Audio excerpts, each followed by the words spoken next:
Hello students, I am doctor Shashi Tyagi. आज के इस वीडियो लेक्चर में आपका स्वागत है। आज हम लीनियर प्रोग्रामिंग प्रॉब्लम को ग्राफिकल मेथड से कैसे सॉल्व करते हैं उसके बारे में डिस्कस करेंगे। उसे मैं दो पार्ट में बना रही हूँ। पहले पार्ट का डिस्कस करेंगे। जनरली जो हमारी एलपीपी होती है उसे हम दो मेथड से सॉल्व कर सकते हैं, एक ज्योमेट्रिकल और ग्राफिकल मेथड, जिसको ग्राफिकल भी बोलते हैं, ज्योमेट्रिकल भी बोलते हैं। इस मेथड से सॉल्व करेंगे, लेकिन हमारे साथ चाहिए कि जो हमारा ऑब्जेक्टिव फंक्शन है वो उसमें और कंस्ट्रेंट जो है उसमें टू वेरिएबल होने चाहिए ओनली, तो हम इजीली बाय ग्राफ इसको सॉल्व कर सकते हैं। If this problem LPP has three variables, अगर तीन वेरिएबल हैं तब भी हम उसको सॉल्व कर पाएंगे, लेकिन वो क्वाइट डिफ़िकल्ट होगा, कॉम्प्लिकेटेड हो जाएगा। तो इसलिए टू वेरिएबल प्रॉब्लम को ही हम केवल ग्राफिकल मेथड से सॉल्व कर सकते हैं। दूसरा मेथड हमारे पास आता है सिंप्लेक्स मेथड। सिंप्लेक्स मेथड जो है अलजेब्रिक, उसमें प्रोसीजर है और वो बहुत ही पावरफुल मेथड होता है एलपीपी को सॉल्व करने का।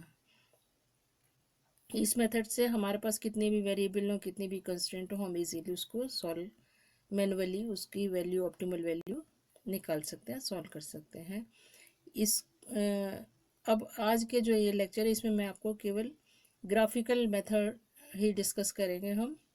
इस मेथड में हमारे पास प्रॉब्लम करीब करीब इस टाइप की बनेगी, मैक्सिमाइज और मिनिमाइजेशन। या तो मैक्सिमम होगी या मिनिमम होगी। Z equal to C1x1 plus C2x2 and subject to constraint हमारे पास इस तरीके से आएंगी। टू वेरिएबल प्रॉब्लम है तो कंस्ट्रेंट हमारे पास एक, दो, तीन, इससे जो कितनी भी हो सकती हैं। वो कंस्ट्रेंट हमारी लेस देन भी हो सकती हैं, ग्रेटर देन भी हो सकती हैं, इक्वल टू भी हो सकती हैं, और इनमें से सारी लेस देन हो या सारी ग्रेटर देन, ऐसा भी पॉसिबल है। और जो वेरिएबल है हमारे नॉन नेगेटिव कंस्टेंट, जिनको हम बोलते हैं x1 x2 greater than 0 x2, इन सबको हम क्या करेंगे, सबसे पहला काम क्या करेंगे, इन सबकी नंबरिंग कर देंगे। जैसे ऑब्जेक्टिव फंक्शन को 1 नंबर दे दिया, कंस्टेंट को 2 3 4, एंड इवन नॉन नेगेटिव जो कंस्टेंट्स हैं इनको की भी हम नंबर डाल देंगे इनके ऊपर। अब हम स्टेप वाइज अपना प्रोसीजर शुरू करते हैं। पहले स्टेप में हमें इन जो ये हमारे पास कंस्टेंट्स हैं उनको एज ए इक्वेशन ट्रीट करेंगे, मतलब एज ए लेस देन और ग्रेटर देन की जगह हम इक्वल टू कंस्टेंट उनको मान लेंगे। ठीक है। अब नेक्स्ट स्टेप में हम क्या करेंगे, सारी कंस्टेंट्स उनको हम नॉन नेगेटिव कंस्टेंट हैं और सब कंस्टेंट्स को हम अपने प्लेन में ड्रॉ कर लेंगे। अपने पेपर पर जो भी हमें ग्राफ पेपर मिलेगा या अपने जो भी हम आपके पास अवेलेबल है वहाँ उनको हम ड्रॉ कर लेंगे एक मेजरमेंट बनाकर। अब स्टेप थर्ड में हम क्या करेंगे, उनकी हेल्प से जो हमने ड्रॉ किया है अभी स्टेप 2 में, एक परमिसिबल रीजन को हमें फाइंड करना है जो कि इन लाइनों से बंधा हुआ होगा। परमिसिबल रीजन यानी कि फिजिबल रीजन, परमिसिबल रीजन उसको कहते हैं कि जिसमें अगर हम कोई भी पॉइंट लें तो वो सारी कंस्ट्रेंट्स को सेटिस्फाई करना चाहिए। परमिसिबल रीजन हम किस तरीके से फाइंड करेंगे, उसका ये मेथड है।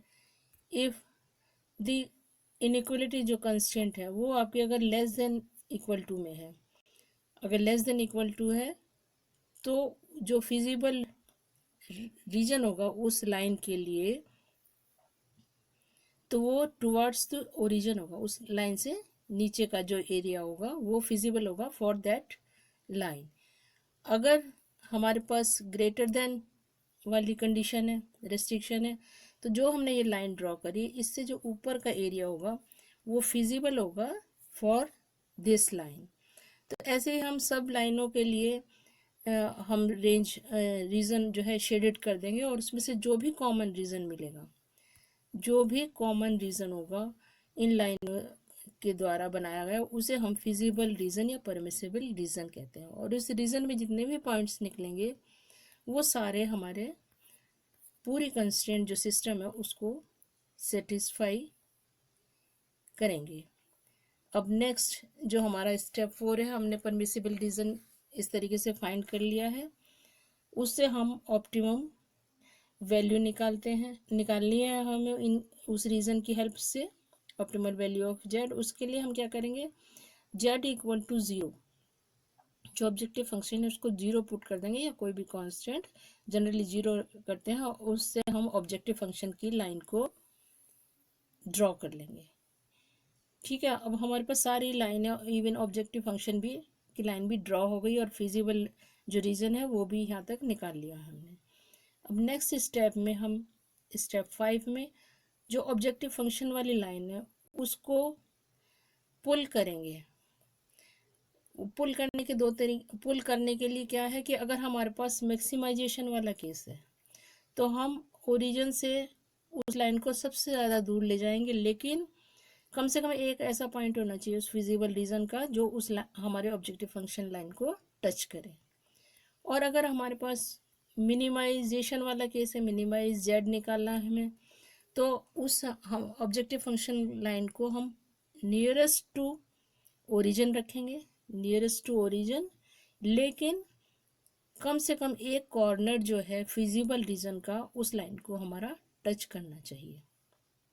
ठीक है, मैं दोबारा बता देती हूँ, अगर हमारे पास मैक्सिमाइजेशन की प्रॉब्लम है तो उस लाइन ऑब्जेक्टिव फंक्शन लाइन को हम ऑब्जेक्ट ओरिजिन से दूर ले जाएंगे, लेकिन कहाँ तक दूर ले जाना है, कम से कम जो फिजिबल रीजन है उसका एक कॉर्नर उस लाइन से टच होना चाहिए, कॉर्नर या बिल्कुल एक पॉइंट, कभी कभी लाइन पूरा एरिया भी आ जाता है। और अगर मिनिमाइजेशन की प्रॉब्लम है तो अपने जो हमारे ऑब्जेक्टिव फंक्शन की लाइन है उसको ओरिजिन के बिल्कुल पास रखेंगे, लेकिन कितना पास रखेंगे, वो एक कॉर्नर जो है आपके फिजिबल रीजन का हमारी जेड लाइन को टच करना चाहिए।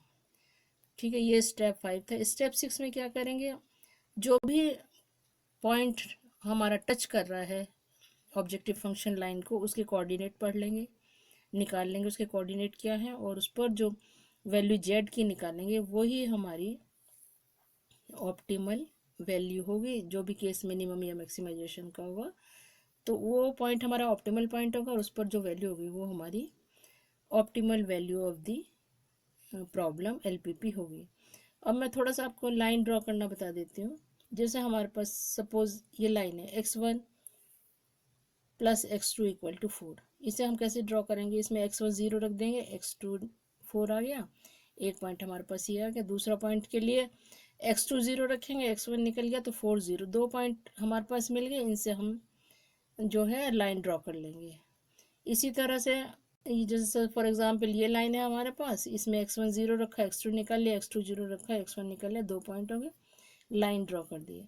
और अगर ये सपोज ये हमारी लेस देन वाली कंडीशन है तो अगर हमारे पास ये लाइन आ रही है तो इसके नीचे का एरिया जो है हमारा फिजिबल हो जाएगा, और अगर ये ग्रेटर देन है, ग्रेटर देन इक्वल टू है, तो ये वाला एरिया हमारा फिजिबल हो जाएगा, फिजिबल रेंज हो जाएगी ऊपर वाला। और फॉर एग्जांपल ये इक्वल टू वाली है तो ये जो लाइन है सपोज ये इक्वल टू ही थी, तो जो लाइन हम ड्रॉ करते हैं तो इस पे जितने भी पॉइंट्स हमारे निकलेंगे वो सब हमारे फिजिबल कहलाएंगे। अब नाउ कम टू हमारे पास क्वेश्चन आता है कि हम जेड को कैसे ड्रॉ करेंगे। जेड हमारे पास फॉर एग्जांपल अगर ये 5x1 plus 7x2 equal to 0, इससे हमने निकाल लिया x1 over x2 equal to -7/5 के हमने एक कांस्टेंट मान लिया है। तो इससे हमारा x1 क्या आ गया -7 के, x2 आ गया 5 के। तो इसे हम इस तरीके से ड्रॉ करेंगे, ये आपका कोऑर्डिनेट सिस्टम है। इसमें क्योंकि x1 -7 के आया है तो अपना जो भी मेजरमेंट के की वैल्यू लेंगे तो इस डायरेक्शन में हम 7 के तक लेंगे और इससे परपेंडिकुलर 5 के मेज़र कर लेंगे, और ये हमारे पास दो पॉइंट आ जाएंगे, ओरिजिन एंड दिस पॉइंट। इससे हम अपनी लाइन को ड्रॉ कर देंगे, और जो भी हम लाइन ड्रॉ करते जाते हैं उन पर हम जो भी हमने नंबर दिया है, जैसे इसको हमने 1 नंबर दिया था तो इसमें हम 1 लिख देंगे। ऐसे ही सपोज ये लाइन आई थी हमारी 0440 वाली, फर्स्ट है ये तो इस पर हम फर्स्ट लिख देंगे। तो इस तरीके से हम अपना ये ड्रॉ कर लेते हैं और फिर उससे हम फिजिबल रीज़न निकाल लेंगे और ऑब्जेक्टिव वैल्यू हम इस तरीके से अपनी प्रॉब्लम को सॉल्व कर सकते हैं। तो स्टूडेंट्स ये लेक्चर बहुत लंबा हो जाएगा अगर मैं न्यूमेरिकल एग्जाम्पल लूँगी, तो नेक्स्ट वीडियो में मैं आपकी एक न्यूमेरिकल एग्जाम्पल लेकर कंप्लीट आपको जितनी भी पॉसिबिलिटीज़ हैं वो इसमें सब समझाने की कोशिश करूँगी। आई होप ये लेक्चर आपको अच्छा लगा होगा, अगर अच्छा लगा है तो इसको लाइक करिए और ज़्यादा से ज़्यादा स्टूडेंट्स में शेयर करिए ताकि सभी स्टूडेंट्स को इसका बेनिफिट मिल सके। Thanks for watching this video.